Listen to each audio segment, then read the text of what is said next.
Hello guys, welcome back to my new video. तो हमने enzyme जो यूनिट है वो स्टार्ट की हुई है MSc chemistry fourth semester organic specialisation में। तो आज हम पढ़ेंगे Fischer lock and key model. Okay, तो इसमें हम पढ़ेंगे पढ़ते हैं। चलो, जैसे इसमें तो जैसे हमें नाम से ही पता चल रहा है ना, लॉक एंड की। लॉक एंड की मतलब लॉक का मतलब ताला और की का मतलब चाबी। तो मतलब इससे ही कुछ एक मॉडल दिया था उसने, उसके बारे में पढ़ेंगे। In order to explain the enzyme have a high level of specificity. हमें पता है एंजाइम से वो हाईली स्पेसिफिक होते हैं। Emil Fischer in 1894 suggests that the both a substrate and a enzyme have a specific geometric shape that fit exactly into each other। Means Emil Fischer हमारे एक scientist थे, उन्होंने 1894 में एक मॉडल दिया। उसमें बताया कि जो एंजाइम है और जो सबस्ट्रेट है उनकी जो जियोमेट्रिक शेप है ना, वो फिट एग्जैक्टली मीन्स दोनों आपस में फिट होने चाहिए। जैसे ताला चाबी में फिट होता है ना, वैसे ही जैसे ये हमारे पास कोई भी एंजाइम है और ये हमारे पास कोई भी सबस्ट्रेट है। तो एंजाइम और सबस्ट्रेट मींस जो एंजाइम है ना, वो सबस्ट्रेट का साइज ऐसा होना चाहिए जो एंजाइम की जो एक्टिव साइट है उसके अंदर फिट हो जाए। ओके, हम आगे पढ़ेंगे इसके बारे में डिटेल से।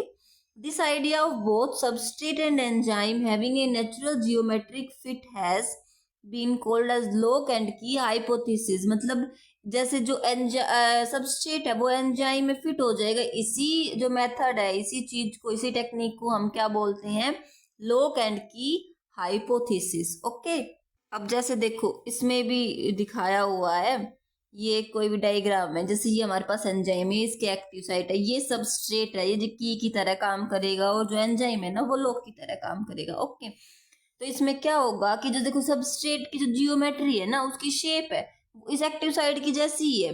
मीन्स हम एक्टिव साइड के बारे में आगे पढ़ेंगे डिटेल से। ओके, तो अगर देखो जैसे सबस्ट्रेट है उसकी शेप ऐसी होगी भाई, तो वो तो यहाँ पे फिट नहीं होगा। कैसी होगा? क्योंकि यहाँ पर तो भाई ये स्क्वायर टाइप है, सर्कल होगा, तो ये यहाँ पे फिट नहीं होगा।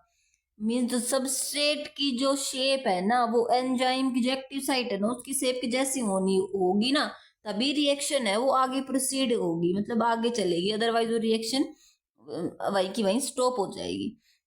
ऐसे सबस्ट्रेट है वो इसमें की तरह काम कर रहा है, चाबी की तरह, और एंजाइम है ना वो लॉक की तरह काम कर रहा है। ओके, जैसे अभी ये सबस्ट्रेट है वो इसमें बैठ गया, ये इसमें फिट हो गया, उसके बाद ये क्या करेगा? प्रोडक्ट की फॉर्मेशन कर देगा। और जो एंजाइम है ना, जो ये एंजाइम, वो ऐसे कैसे लास्ट में रिएक्शन में मिल जाएगा।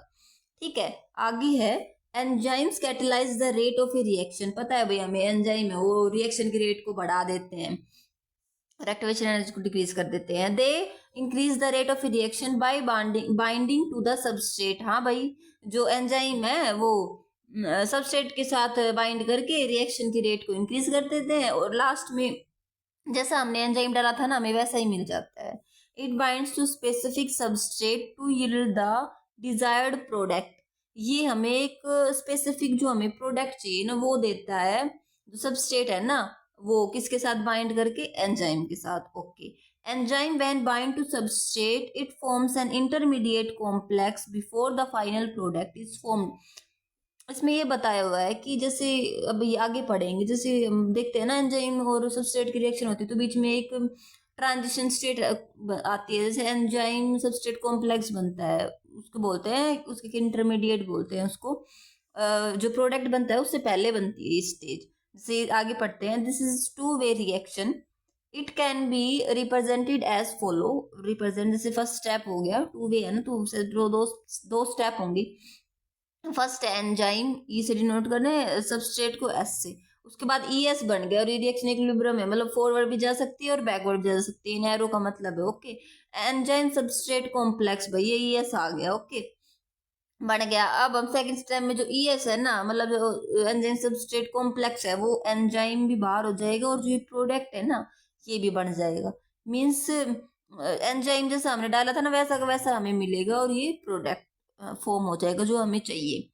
आगे है, in order to explain the mode of action of enzyme Fischer proposed a lock and key hypothesis.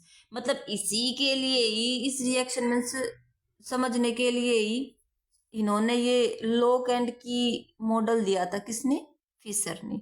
Okay, उसके बाद है अकॉर्डिंग टू दिस थ्योरी और लॉ, इस मतलब इसके अकॉर्डिंग, भाई देखो फिशर ने हमें क्या बताया था उसके अकॉर्डिंग, इफ द राइट की fits in the right lock, the lock can be open, otherwise note.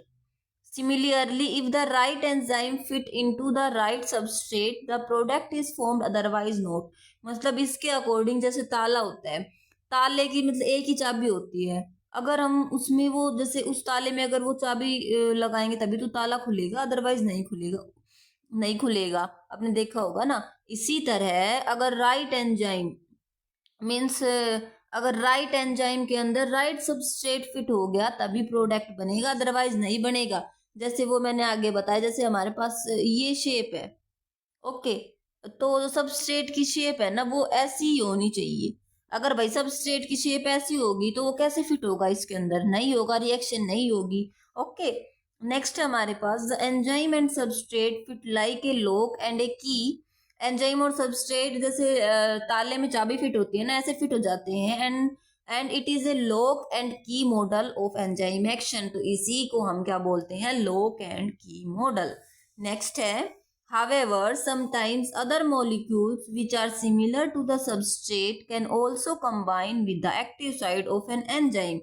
कभी कभी क्या होते हैं कि जो सबस्ट्रेट की जैसे ही साइज उनकी जियोमेट्री होती है ना, कुछ कभी कभी एंजाइम के साथ वो फिट हो जाते हैं, तो क्या होता है, in this case the molecule completes with the substrate and the reaction में आइदर स्लो डाउन और स्टॉप। मीन्स क्या होगी, अगर भाई वो हो जाएंगे तो या तो हमें वो प्रोडक्ट मिलेगा ही नहीं जो हमें चाहिए, और रिएक्शन वहां पे स्टॉप ही हो जाएगी और बहुत स्लो हो जाएगी। भाई सबस्ट्रेट ही नहीं जुड़ेगा तो हमें प्रोडक्ट कैसे मिलेगा। Such substrate is called as a competitive inhibitor. Inhibitor क्या होते हैं, जो इनहिबिट करते हैं, रिएक्शन को स्टॉप करते हैं, रुकावटें पैदा करते हैं। Okay, as they act the prevent the production of a substance. ऐसे सब्सटेंस को हम क्या बोलते हैं, कम्पिटेटिव इनहिबिटर, और यही होते हैं जो रिएक्शन को स्टॉप करते हैं, रिएक्शन में बाधा क्रिएट करते हैं। ओके, तो इतना ही था इसमें, ये इनफ है। अगर ये क्वेश्चन भाई 1 नंबर में आए या 4 नंबर में, आप कर सकते हैं।